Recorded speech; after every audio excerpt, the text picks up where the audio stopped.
The moment she walked into my restaurant, I knew every lie I'd been told was about to be obliterated. I'm Jasmine, a woman in my 40s who suffered through years of agonizing disrespect and persistent torment from the most shameless, morally bankrupt people I have ever known. They belong to a special, insidious breed, the type who perpetually pointed fingers at others, utterly incapable of grasping even the smallest sliver of their own glaring faults. I was raised in an environment of quiet prosperity. My family operated an extensive, highly profitable family ranch in the countryside, which provided us with deep, unquestionable financial stability. Yet, as a child, I despised this reality, often teased by classmates for smelling like the ranch. I didn't appreciate the immense privilege until I was older, realizing I had resources others only dreamed of. In my late 20s, I met my first love,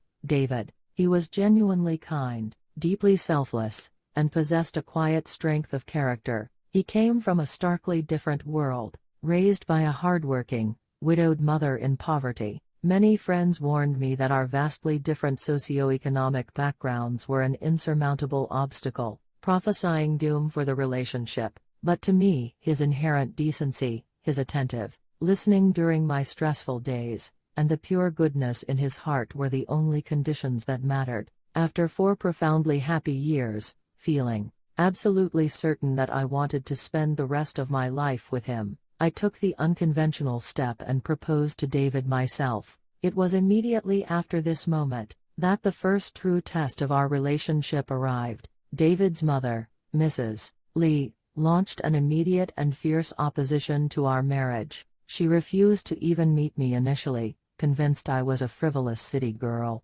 incapable of enduring their humble life. It took months of persistent effort, sending countless thoughtful gifts, writing sincere, respectful letters, and making desperate phone calls before she finally conceded to an introduction. I arrived at their modest 4th-floor walk-up apartment, my heart thrumming with nervous anticipation. The cramped living room felt suffocating. She looked at me, a young woman who had never known genuine hardship, and her voice, though measured, was filled with cold conviction. You look at our small home, our difficult life. You've never struggled a single day. You will inevitably grow to resent my son and this difficult existence, she continued, her voice rising with emotion. I refuse to stand by and watch my only child, my life, my sole purpose, be neglected and suffer because of a spoiled, sheltered girl like you. Her plea was tearful, deeply earnest, and seemed genuinely heartbroken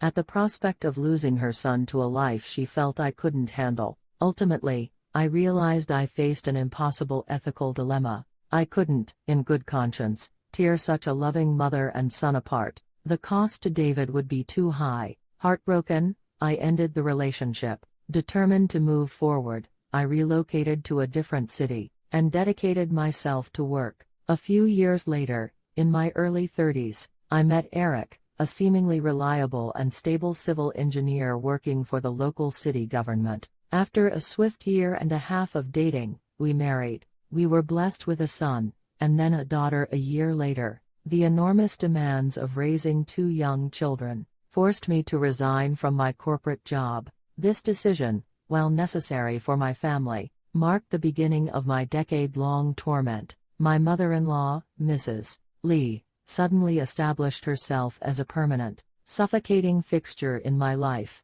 She would appear at my door unannounced, often arriving precisely when I was finally stealing a moment to rest while the children napped. Her standard opening was always laced with judgment. What are you doing? Are you sleeping when the children are finally quiet? Look at this house.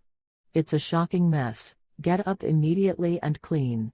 And you need to prepare proper, nourishing side dishes for Eric. He looks so utterly exhausted and thin from working alone. She offered zero assistance. She was an overbearing inspector, constantly directing my every task. Her criticisms were immediately and relentlessly focused on money. She scrutinized every single purchase, even when I used my own savings, or if the item was clearly a gift from a friend. Eric is the sole earner, working himself to the bone to support this family. Why are you wasting his hard-earned money on such frivolous nonsense?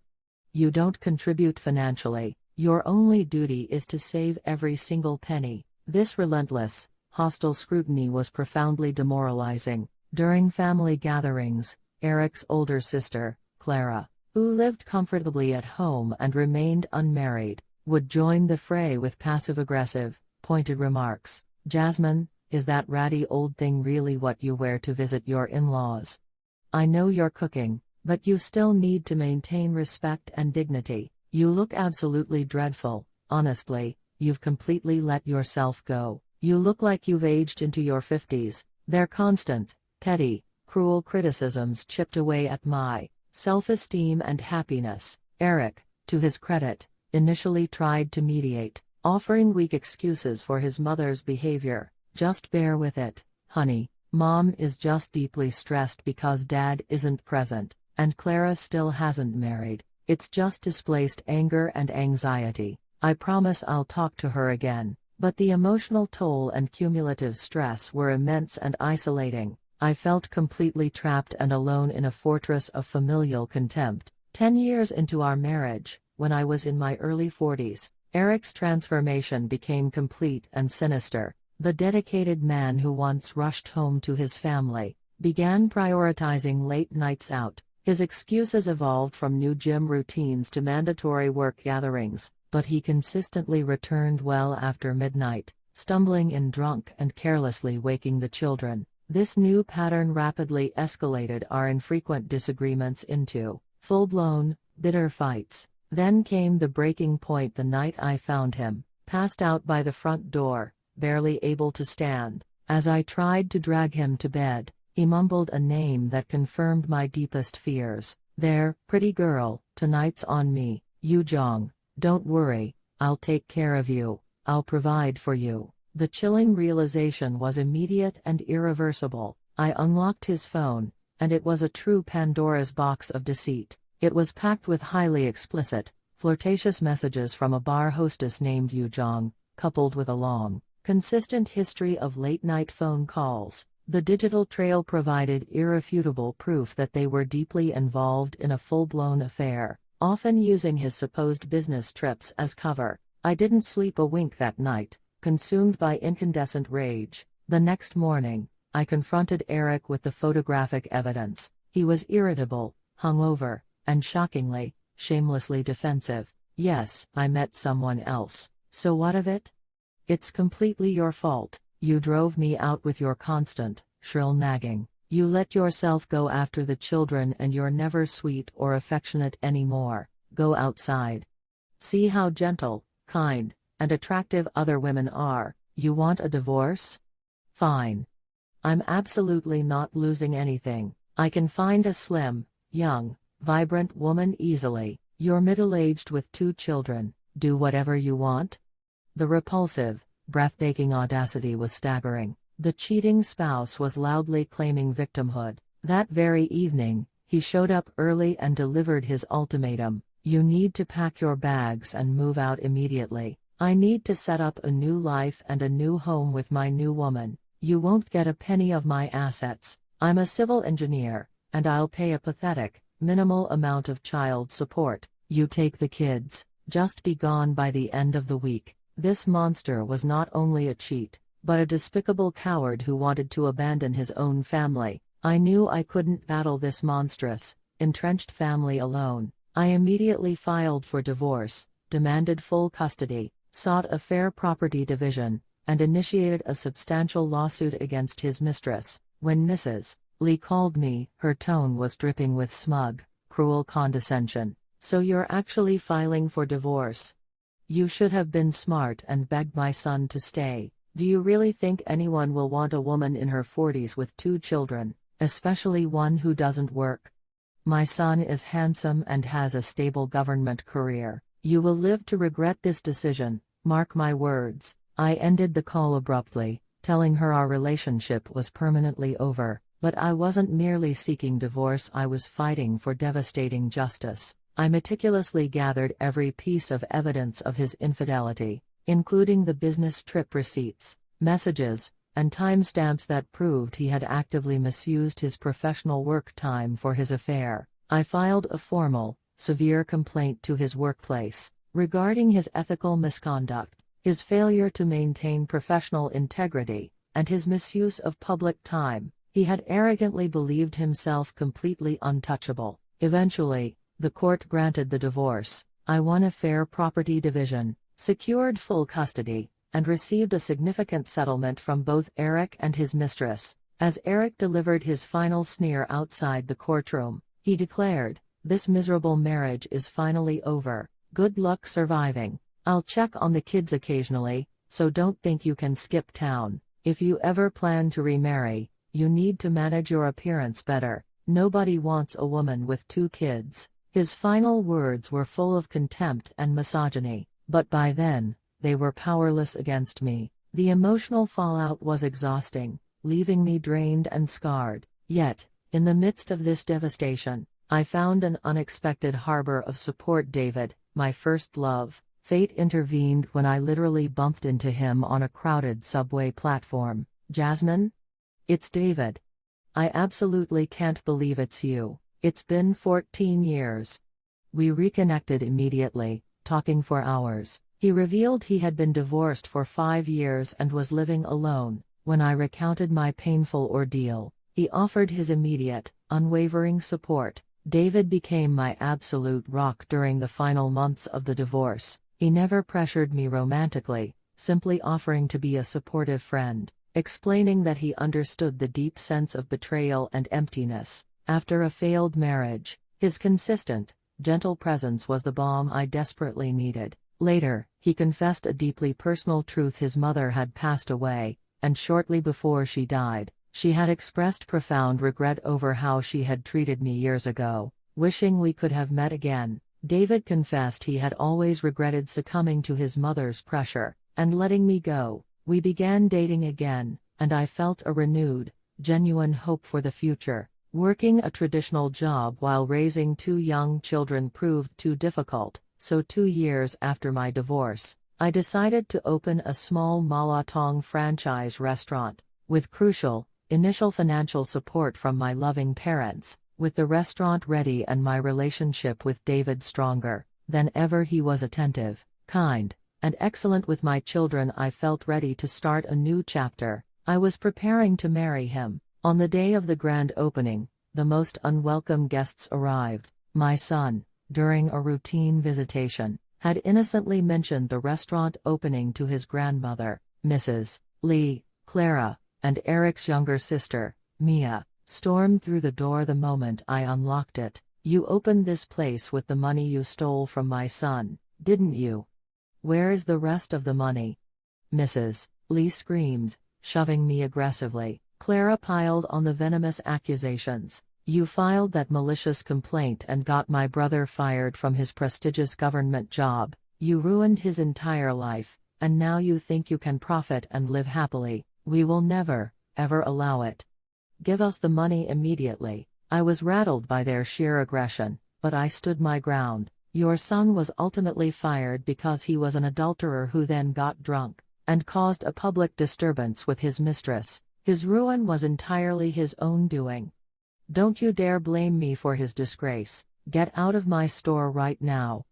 They ignored me, knocking over chairs, spitting insults, and creating a violent scene, yelling that they wouldn't leave until they received their money. I was reaching for my phone to call the police, when David rushed in, alerted by the commotion. "Jasmine, are you okay?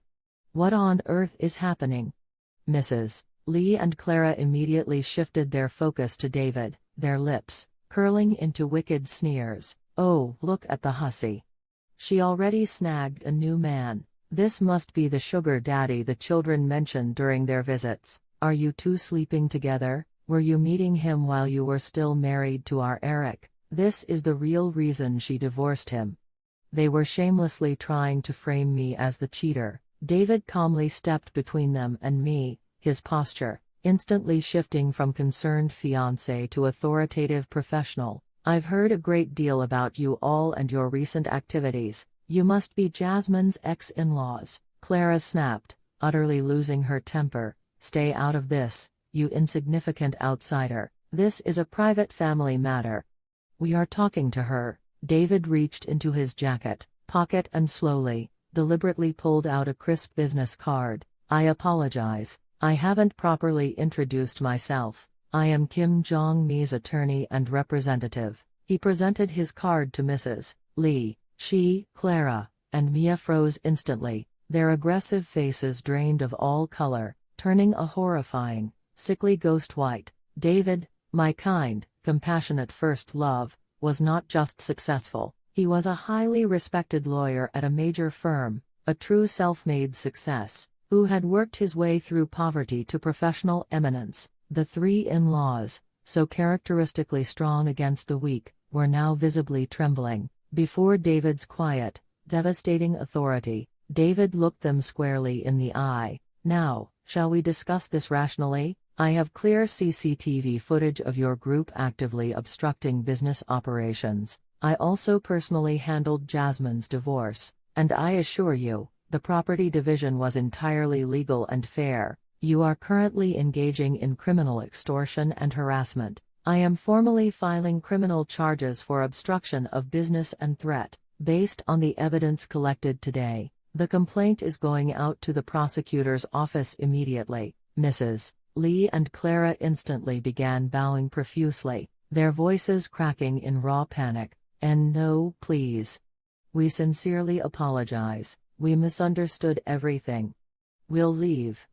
David remained utterly relentless. I am not the person you need to beg. You have my card. Expect the lawsuit documentation soon. You will leave this premises now, or I will call the police to have you physically removed and detained. They fled without another word, running out the door in panicked haste. The sudden, immense release of tension was overwhelming, and I collapsed into a nearby chair, shaking violently. David rushed to me, pulling me into a protective embrace. The ex-in-laws, just as David predicted, swiftly hired a lawyer to settle the charges out of court. They paid a substantial financial settlement, and, most importantly, they have completely ceased harassing me or the children since that day. My ex-husband, Eric, did eventually lose his civil engineer position not just because of my initial ethical complaint, but because his subsequent drunken public misconduct while still employed sealed his ruin. He brought his disgrace and downfall entirely upon himself. I went on to happily marry David, who is the most supportive, loving husband and an incredible, dedicated father to my children. They adore him and openly prefer his company and affection to their biological fathers. David often tells me, I'm genuinely happier now, honey. I'm eternally grateful I found you again, and now I have two amazing children in my life. I've never felt this deep a sense of peace or joy. I learned the most vital lesson through this decade of hardship, and the pain of betrayal. Age is truly just a number, no matter how old you are or how deep your pain. If you possess the sheer will and determination to start over and fight for your dignity, happiness and justice will always return to you.